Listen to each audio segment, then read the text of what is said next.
Hey everyone, I wanted to share a little bit more in this video about body image and more specifically weight from a view from a client that Mark Wolin had in this book, It Didn't Start With You. There's quite a few books that I've read on weight and body image. It's not just like a book about weight and body image, like it's really about the brain too. Those kind of include Why Isn't My Brain Working, which I highly recommend.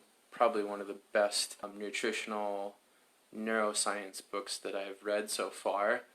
I think even more so than Change Your Brain, Change Your Life by Dr. Daniel Amen. I would say Why Isn't My Brain Working is at the top of my list as far as the research and data that's gone into that knowledge, followed by Change Your Brain, Change Your Life, Perlmutter, Brain Maker, Grain Brain, Happy Gut is another one. Another great book on body image and weight is called Fat is a Family Affair, and I also recommend It Didn't Start With You too, because behind the body image and the weight issues, usually the pattern that I've noticed is boundary invasion. And so I'll start off by just sharing my own personal experience that when I tried a technology that helped my body and my nervous system relax to a degree that my conscious mind could not relax my body, an unconscious, undeclarative, implicit, or active memory surfaced about boundary invasion when I was in kindergarten. And that was a core anchoring point that distributed a thread that broadcasted that frequency from since I was in that situation. When I had that first experience in that boundary invasion in kindergarten, I moved forward in life. I basically was unconsciously mimicking what had been done to me in life, and there became a body image complex of like, I'm scrawny or my body is not like manly enough. The way that we orient ourselves, our self-orientation is in this part of the brain called the precuneus, in the cortex that's back here. You can look it up online, precuneus, and it's just our self-orientation and how there's so many different combinations of how that can get compromised through stress or through boundary invasion, whether that was from another kid when we were young, or it was from a family member, or it was from a parent or a teacher or somebody in the church or something like that. So I'm just talking about different books that talk about nutrition. My own experience with that was basically resolved when my unconscious, undeclarative memory became declarative, and I could actually speak about in the context that I'm talking about now. And that was only possible when my nervous system was able to relax to such a degree that that undeclarative, unconscious, overactive, implicit memory was able to rise up in my conscious mind into my body. So the first part of that coming up, of experiencing this technology that I came across that a neurologist developed, was body sensations. It just came up as like a kind of like icky feeling, like something bad had happened or I did something bad, but there was no context yet. There was no narrative. There was no language to make meaning of what the body sensation was. And most of you are familiar in this group that nonviolent communication, or what we can call conscious communication or empathetic communication, or just the yogis called inference, just observing what is, witnessing, seeing, and observation, feeling, recognizing our needs, our values, being able to make requests, communicate, to have the language, to have the narrative, to make the meaning. after I experienced that technology and it went from body sensations, then it was around the same time, synchronistically, I was reading this book called The Sibling Society. And this is by a poet from Minnesota named Robert Bly. And he's basically talking about the arrested development of adults and how a society is comprised of them, and what happens in childhood that gets people to that stage. And within that book, he references another book called Facing Shame. So I read that, went to the library, checked it out, was surprised to learn that a woman from St. Paul had wrote the book, and I was in Minnesota at the time, so it was like I'm reading a book about a Minnesota poet. I meet a neurologist with this technology in Minnesota. I'm led to this book about facing shame. I read the book, I learn about the anatomy of shame and the shame cycle and how it functions, what its triggers are, and the body sensations start to move in a new context, because it was already that time that I was going to communication workshops in Minneapolis to connect with a larger community. And Yvette, thank you so much for facilitating your work. I would go to Plymouth Church downtown, and then they now have a different person who's at a place called Solomon's Porch. And so I would go there because I was already had integrated NVC into my awareness for probably like 3 or 4 years by then. And so there was just this deepening of that. So I had some context and some framework and scaffolding to bring these body sensations into what am I noticing, how am I feeling, and then what am I needing so I can self-resource, instead of, going into this overactive precuneus part of the brain, self-orienting like, I'm just, bad, or I'm stupid because I don't get this, or whatever it is, or blaming my mom for not communicating what had happened to me as a kindergarten, when I was in kindergarten with these teachers and their kids. So from there, it just kind of brought it up, and as I made more meaning and more context with it, the body sensations of tightness and anxiety actually began to subside and then eventually dissipate. And along with that, so did just my orientation of thinking, over analyzing and thinking about my body all the time, my weight, my posture, my size, the muscle density that I have as a male, whether I'm going to, females are going to feel engaged or looking at a body that's my size, or all these different things, kind of just that it just is not there. It wasn't there. So yeah, the technology and the tools of NVC and taking a proactive approach to actually read about something that was happening, rather than just I'm going to let this just go and not do anything, or I'm going to have someone else be like, hey, fix me. I just dove in, and it was great. I am the kind of person where I feel comfortable being able to surrender and let go and cry through a bunch of shit. And if I can't figure something out, just letting go and crying it out, and then moving into some self-compassion and doing the tapping to send my body a new signal after I integrate a process, so that the body there's a new updated orientation. I'm updating the software. We all are when we tap. Again, it didn't start with you, and I'm reading about in this video and talking about just body image and weight, and in this context how there's certain things that happen from grandparents, belief systems. It could be even along the context of, think about ancestors who are traveling to a new country and they didn't have food.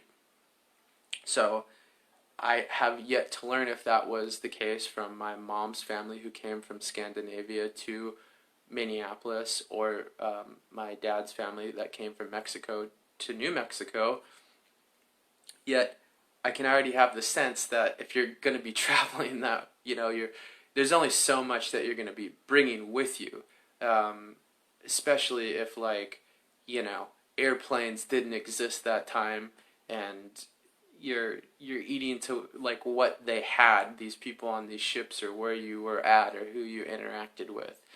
And so then other things like, the Dust Bowl, people's parents are from that area, or if they were, you know, on the Oregon Trail and they're going to California, or they were part of the Depression, right? And so they experienced that, and we know that it's a fact now that those types of experiences, any experience really that's stressful or traumatic, gets passed to, there's two genes, CRF1, CRF2, that go, that are inside the egg and the sperm of the mom and the dad that get transferred through. So if, and another thing that I've watched before is that show Hoarders. I was, like, I love watching that show. I've learned so much.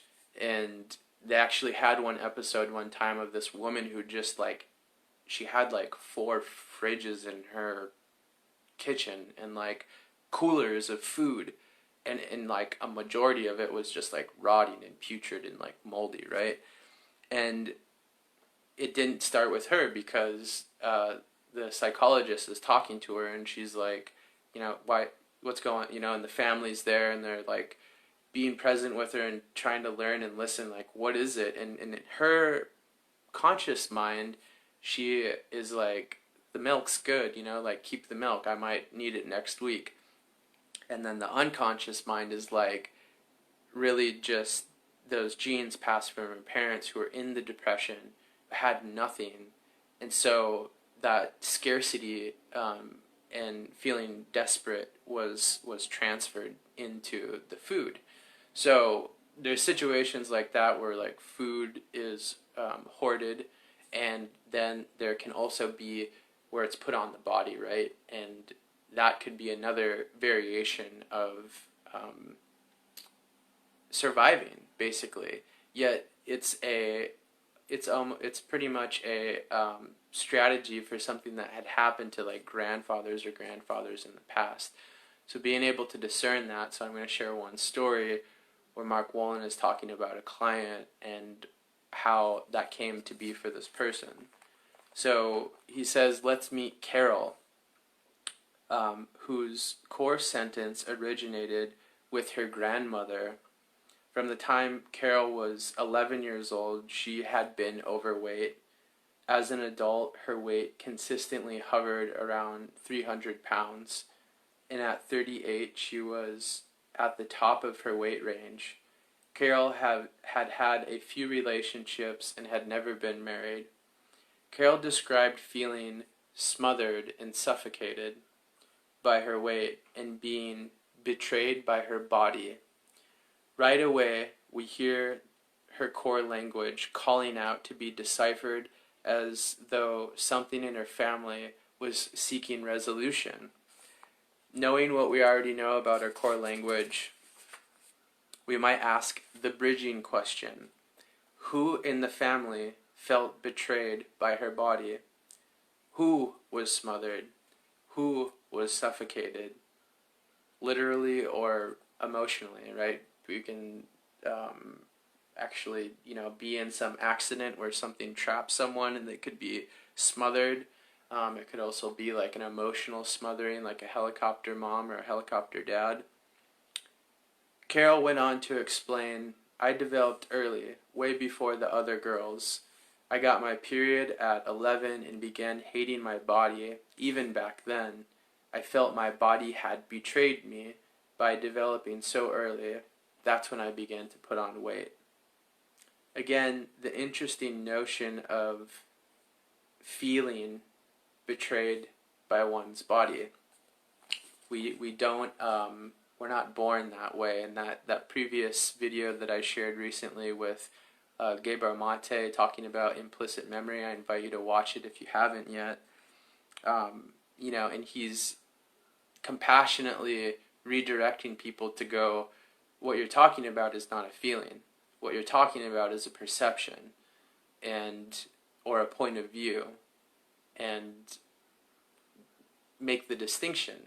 And usually we learn in nonviolent communication that it, depending on whether we're crisscrossing applesauce, feelings and perceptions goes to the step prior to it, which is, are we witnessing what is, so something that is objective, that if we recorded on a camera, 20 people could all agree on what is actually happening. So observation, what actually is, from an exaggeration, an evaluation, a judgment, a criticism, a resentment. And that is mostly likely coming from the amygdala, in fight, flight, and in fear mode, from the dinosaur brain or the monkey brain. So that's kind of like from these portions of the brain. And being able to observe, we're operating at our prefrontal cortex, being able to discern what is from our thoughts. If we observe, then we can feel quite clearly.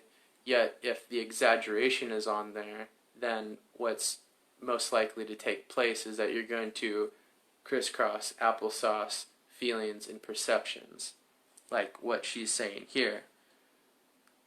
Feeling betrayed.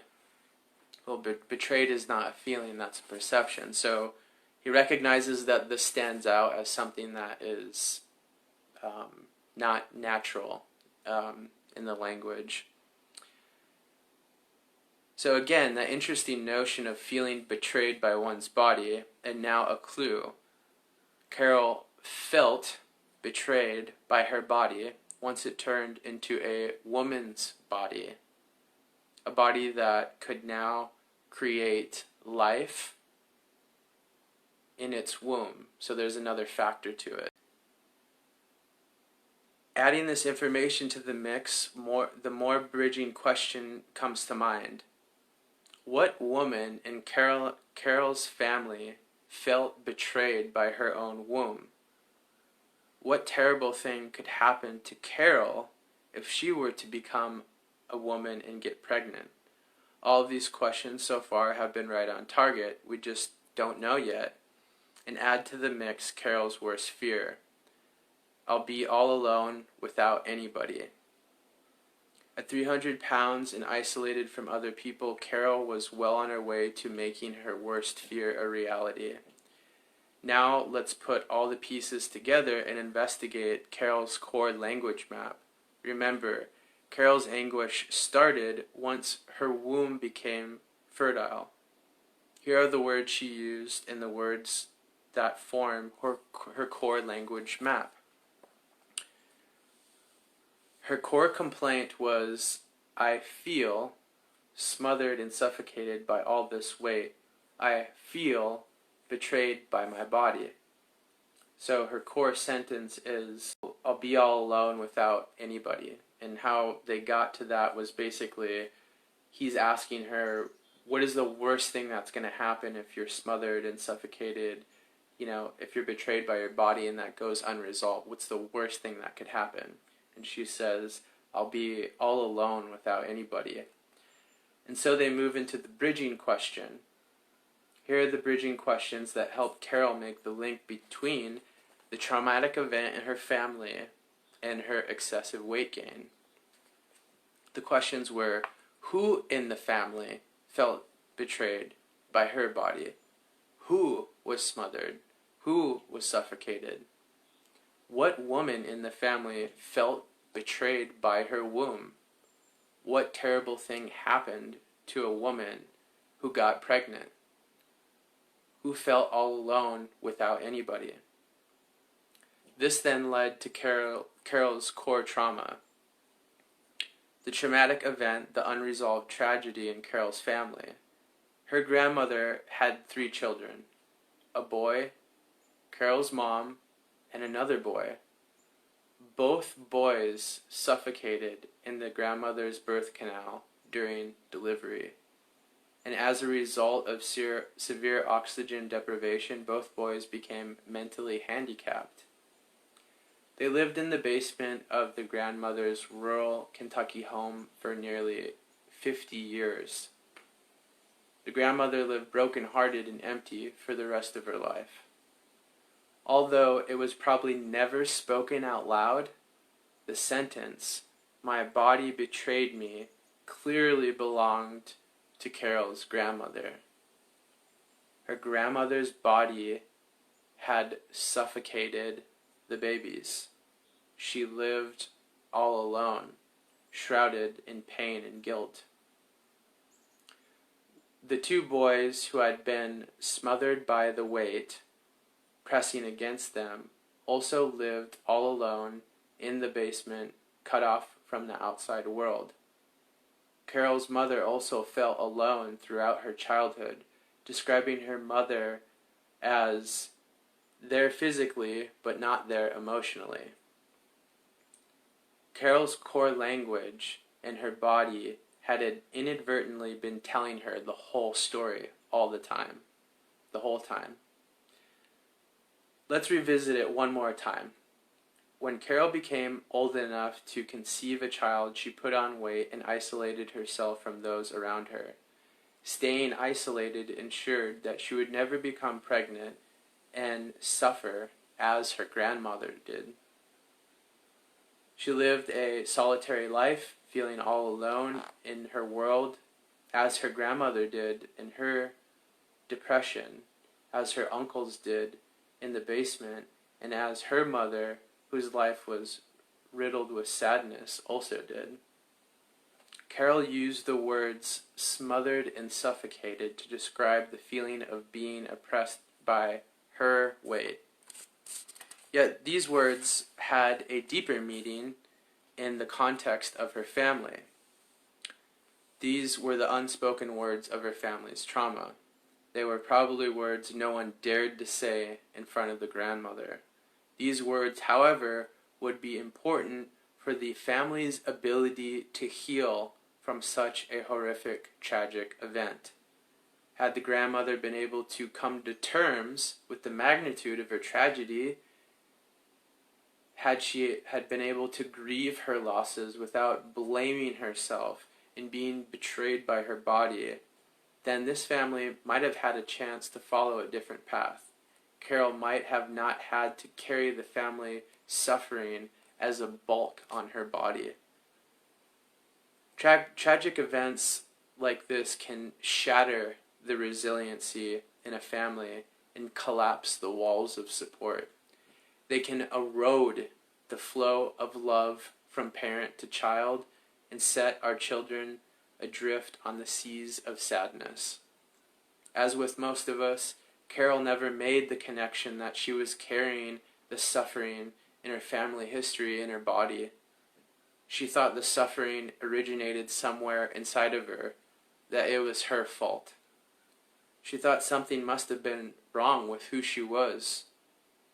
Once she understood that the feeling of being betrayed by her body belonged to her grandmother and not her, then Carol was on a path of freedom. As soon as she recognized that she had been absorbing the family's suffering for her grandmother, for her uncles, for her mother, her whole body began to shake. An emotional weight was lifting off, allowing her to inhabit those places inside her that had long been shut down.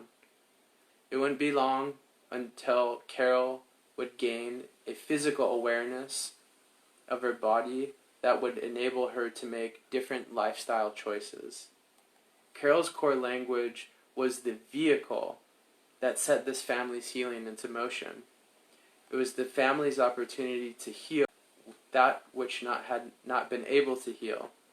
Seen another way, Carol's suffering was merely a messenger bringing healing to the difficult tragedy in her family. It was as though the family pain had been calling out for healing and resolution in Carol's words, and her body provided the map. Like Carol's, your core language map can lead you to a healing journey. With the link in your family history in sight, the only step remaining is to bring all that you have discovered back to yourself. What has been unspoken or invisible in your family history is likely to be hidden in the shadows of your own self-awareness. Once you make the link, that was previously unseen can become an opportunity for the healing.